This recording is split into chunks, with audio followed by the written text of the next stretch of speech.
guys, so I always wanted a braided headband, but all the ones that I saw were very plastic-y looking or didn't match my hair color, so I didn't have a braided headband. But then I thought, well, why don't I just make one? And I'm going to show you how I made a braided headband slash kind of a braided hair piece. Alright, so here we go. Alright, for this project you're going to use some bulk braiding hair. I'm going to use it in my hair color, which is the number 2. For more information on where to buy and how to pick out a color, look in the description box. Some scissors, some kind of hairpins. You can use the open ones or the closed ones, doesn't really matter. Something to make fire, like some matches or a lighter. Or you could use a glue gun and some glue sticks. I suggest a low temp glue gun. Some mini rubber bands. And lastly and optionally, you're going to need some kind of string. I'm just using some navy blue yarn. Alright. The hair usually comes like this. You can take this off here and the hair will come looped over like this. You're just going to cut that in half.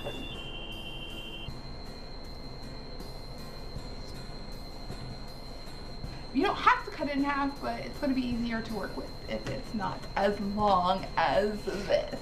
To store the extra hair, I like to tie it in just one big kind of knot like this, just to keep it from getting tangled, and then I put it back in the plastic bag. If you want a really big braid, you can use this whole piece of hair or even both pieces, but I'm not going to make a braid that big. So I'm just going to take about this much and store the rest. I'm going to take one end and tie a rubber band to it.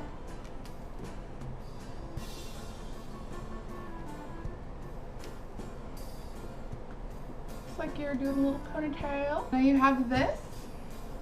You're going to cut the tip and then use the matches to kind of melt this down, so it all kind of just stays together and doesn't get pulled out. So let it cool off for a second, and then I like to just roll it in between my fingers like this. If you're afraid to do this, I suggest just putting some gloves on.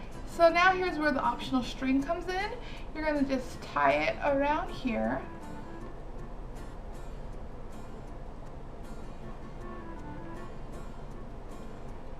And then kind of make a loop like this. And you know, a loop that's just about this big that can fit around something. And this string is just so you can braid it. You can hook it to the bottom of a chair leg or to a doorknob just to have it hooked onto something while you're braiding it. The other option, of course, is just to have someone hold this end. I'm going to use my green tea to hold this. I don't suggest using a mug, but I'm just going to use it for this video. And then you're just going to take it and braid it. Like so. Kind of working loose the ends as you go.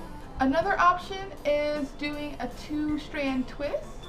At the end, you're going to just put a rubber band over the end just to secure it in place. Melt this down like the other end, or you can use a glue gun. So you're just going to put some hot glue on the end. Give it a few moments to cool down a little bit, and just like using the matches, you're going to roll the ends. You might need to add a little bit more glue to kind of get those stray pieces, and then let it cool and roll again. Just going to cut off that little nub right there. And now you can take the string off as well as the rubber bands. But if you got rubber bands that are similar to your hair color, you could probably just leave those on for extra security. Here are the 2 tips. I prefer melting it because it's much more discreet. But just be careful when you melt it if you're using a lighter color. You don't want it to be on there too hot to get burnt.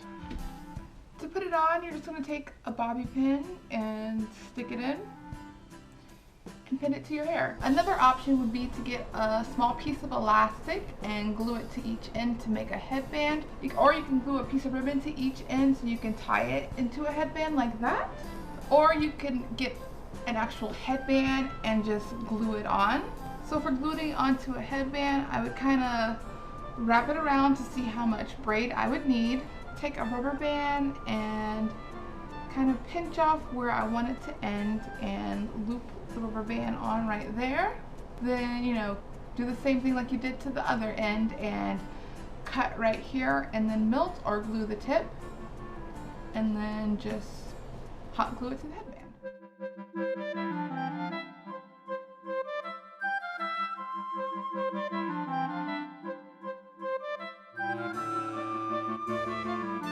I like to use a low temp glue gun just because it avoids crazy burning skin accidents.